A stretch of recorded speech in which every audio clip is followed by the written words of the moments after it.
যদি কেউ বিচ্ছিন্ন করতে আসার চেষ্টা করে তাকে প্রতিরোধ করুন এবং সেক্ষেত্রে বাঁধ ভেঙে দিতে হবে।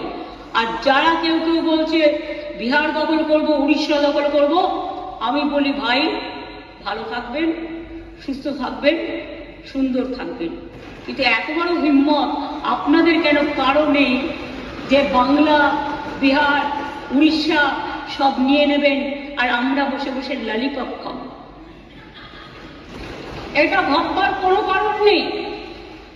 আমরা যথেষ্ট সচেতন নাগরিক এবং আমরা যথেষ্ট সক্রিয়, কিন্তু আমরা ধৈর্যের পরীক্ষা দিই। তার কারণ এটা আমরা রবীন্দ্রনাথ ঠাকুরের কাছে শিখেছি যে আগুনের পরশমণি ছোঁয়াও প্রাণে, এই জীবন পূর্ণ করো, এই জীবন পূর্ণ করো, এই জীবন পূর্ণ করো।